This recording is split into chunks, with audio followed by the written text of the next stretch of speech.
Eid special নিমকি আহকচোন আজি ঘৰতে নিমকি বনাম। এনেকৈ মই ময়দা ল'লোঁ, দেখিলে ইয়াতে কালা জিৰা দি দিছোঁ আৰু নিমখ দি দিলোঁ। ইয়াত এতিয়া মই ৰিফাইন দি খাস্তা কৰি ল'ম। তাৰপিছতে মই অকণমান উতলা গৰম পানী দি ভালকৈ খচি ল'ম। এতিয়া মই ধুনীয়াকৈ ৰিফাইন দি খাস্তা কৰি লৈছোঁ। যিমান খাস্তা কৰিব সিমান নিমকিখন দেখিবলৈ ধুনীয়া হ'ব।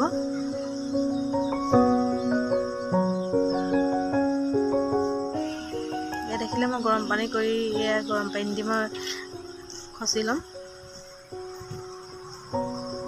ইমান বেছি গৰম পানীও নিদিব, এটা নিয়মীয়া আৰু। এতিয়া মই অলপ অলপকৈ দি মই মাৰি আছোঁ ময়দাখিনি। আকৌ এতিয়া মই অলপ পানী ব্যৱহাৰ কৰিম ইয়াত।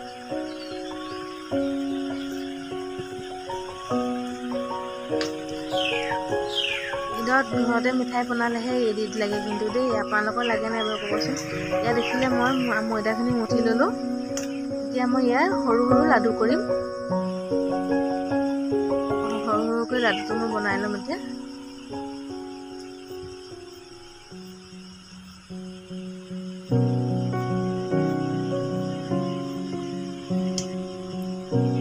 ঈদত যে মিঠাই নবনালে ঈদ যেন নালাগে দেই মোৰ আগত।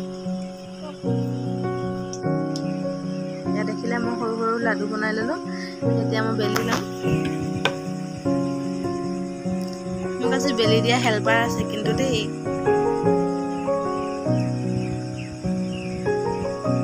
এনেকৈ মিঠাই বনাওঁতে হেল্পাৰ থাকিলে ভাল লাগে। এয়া মই ইয়াতে কেৰাহী পাতিলোঁ।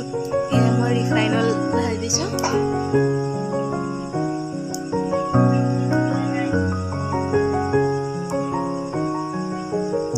ভালকৈ গৰম হ'বলৈ দিম ৰিফাইন অইলখিনি। এয়া দেখিলে বেলি লোৱা হ'লে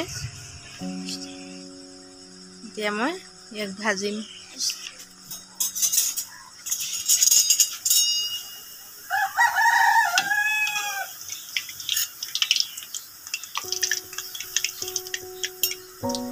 এইটো বনাবলৈ অকণমান কষ্ট হয়, বাকী নহ'লে একো কষ্ট নাই, চিম্পল একদম। চবেই জানেই বাৰু বনাবলৈ, তেওঁ দেখাইছোঁ আৰু।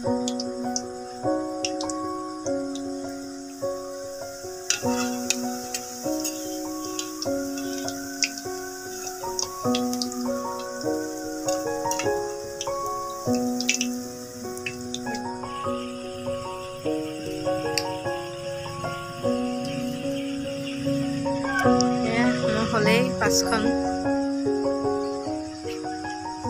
মই একেলগতে বহুতখিনিকে দি বনাওঁ। এয়া মোৰ ৰেডি হৈ গ'ল নিমকি। কেনেকুৱা লাগিছে জনাবচোন দেই, কমেণ্ট কৰি ক'ব নিমকিখন কেনেকুৱা হৈছে।